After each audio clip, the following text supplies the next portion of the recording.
Magandang gabi mga tagapakinig. Welcome dito sa Romansa Diaries, ang inyong mainit na tambayan tuwing gabi, kung saan ang bawat kwento ay nag-iiwan ng apoy sa inyong damdamin. At ngayong gabi, tampok natin ang isang nakakapasong kwento ng isang magandang manugang at ang kanyang lihim na karanasan kasama ang kanyang matandang biyenan. Huminga ng malalim dahil baka kayo'y matukso rin. Alindog sa gitna ng sakit, hubog ng pagnanasa. Si Marites, isang babaeng may maamong mukha, mapupulang labi at makurbang katawan, ay kasama ng kanyang asawa nang bumisita sila sa malayong probinsya upang dalawin ang matandang ama nito na may sakit. Nakasuot siya ng fitted na blouse na puti at maong shorts, litaw ang kanyang mapuputing hita at ang hubog ng kanyang malapad na balakang. Kinabukasan, kinailangan ng kanyang asawa na bumalik agad sa Maynila para sa trabaho. Naiwan si Marites upang alagaan ang biyenan na si Mang Ernesto, isang payat, nanginginig ang boses, ngunit matalim ang mga mata. Doon nagsimula ang mapusok na lihim. Habang pinupunasan niya ang pawisang noo ng matanda, napansin niyang lagi itong nakatitig sa kanyang dibdib na halos bumubulusok sa suot niyang blouse. Pasimpleng umaalalay ang matanda sa kanyang balikat, ngunit gumagapang din ang kamay nito sa kanyang baywang. "Salamat, iha," bulong ng matanda, ngunit dama ni Marites ang mainit na palad na dumidiin sa kanyang balat. Hindi niya malaman kung bakit, ngunit ang titig ng biyenan ay may kakaibang hatak. Paglipas ng mga araw, mas lumalakas ang loob ni Mang Ernesto. Kapag pinapainom niya ito ng gamot, sinasadyang mahawakan ng matanda ang kanyang malalambot na dibdib. Kapag binabalikan niya ito ng kumot, dumudulas ang palad ng matanda sa kanyang hita. Hanggang isang gabi, suot ni Marites ang kanyang pulang silk na nightgown. Mahaba ngunit hapit sa katawan, litaw ang kurba ng kanyang dibdib at balakang. Habang pinapalitan niya ng damit ang matanda, biglang hinawakan nito ang kanyang baywang at idinikit ang mukha sa kanyang malusog na dibdib. Mang Ernesto," mahina niyang sambit. Nanginginig ngunit hindi makakilos. Mainit na idinampi ng matanda ang labi at dila sa kanyang leeg, pababa sa kanyang dibdib na halos sumabog sa manipis na tela. Ang kanyang balakang ay pinisil, minamasahe ng magaspang na kamay ng biyenan. Ramdam niya ang matinding pagnanasa na matagal nang itinatago ng matanda. Bawat haplos, bawat dilaan ay unti-unting nagbukas sa kanyang damdamin ng isang bawal ngunit nakakapasong sensasyon. Pinipilit niyang pigilan, ngunit ang init ng kanyang katawan ay lumalaban. Ang mga sumunod na gabi ay nauwi sa palihim na paglalambingan. Habang nakahiga ang matanda sa kama, siya'y laging nakaupo sa tabi, pinapahiran ng gamot. Ngunit sabay din ay hinahaplos, nilalamas at dinidilaan ng kanyang biyenan ang bawat sulok ng kanyang katawan. Sa bawat gabing iyon, mas nagiging matapang si Mang Ernesto at mas nagiging mahina si Marites sa kanyang mapang-akit na mga galaw. At doon nagsimula ang kanilang lihim na kasunduan, ang manugang na siyang naging aliw ng matandang biyenan.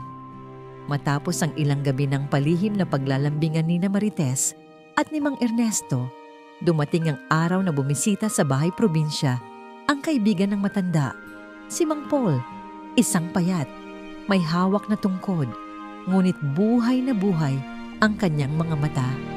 "Ernesto, kumusta ka na? Ang tagal nating hindi nagkita," bati ni Mang Paul habang pumasok sa sala. Napatitig agad si Mang Paul kay Marites.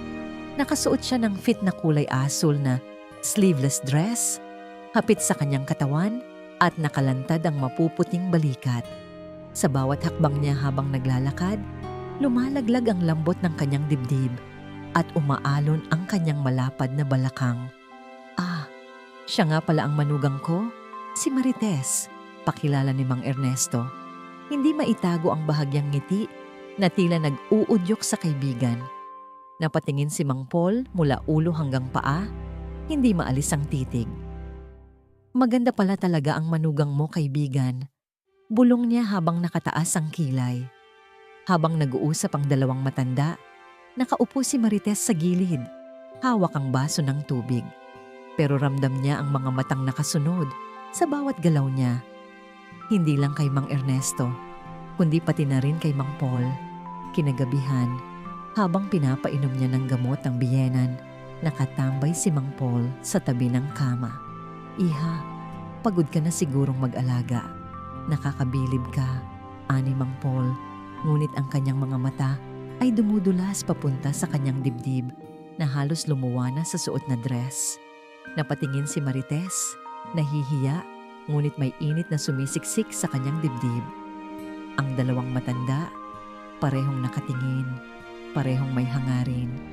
Unti-unti, hinawakan ni Mang Ernesto ang baywang ng manugang. Idinikit siya sa kanyang tabi. Paul, tingnan mo ang manugang ko. Ang alaga at lambing niya, nakakaadik. Bulong nito.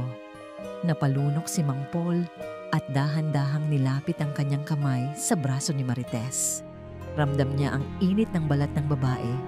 Hindi na siya tumutol ng ang dalawang magaspang na kamay. Isa mula kay Ernesto, isa mula kay Paul. Ay dumampi sa kanya. Pinisil ni Mang Ernesto ang kanyang balakang, habang si Mang Paul naman ay dumampi ang labis sa kanyang balikat. Ang manipis na strap ng kanyang suot ay dahan-dahang dumudulas pababa. Mahina niyang ungol, pinipigilan ang sarili, ngunit ang kanyang katawan ay nanginginig sa sabay na pagnanasa ng dalawang matanda. Lumapit si Mang Ernesto sa kanyang dibdib, idinampi ang labi, dinilaan ng marahan. Habang si Mang Paul naman ay dumudulas ang dila sa kanyang leeg, pababa sa kanyang balikat. Ang dalawang matanda, sabay na sinasamantala ang alindog na matagal nang naglalagablab sa loob ng babae. Sa bawat haplos, bawat pagdila, ramdam niya ang apoy na hindi niya maikakaila.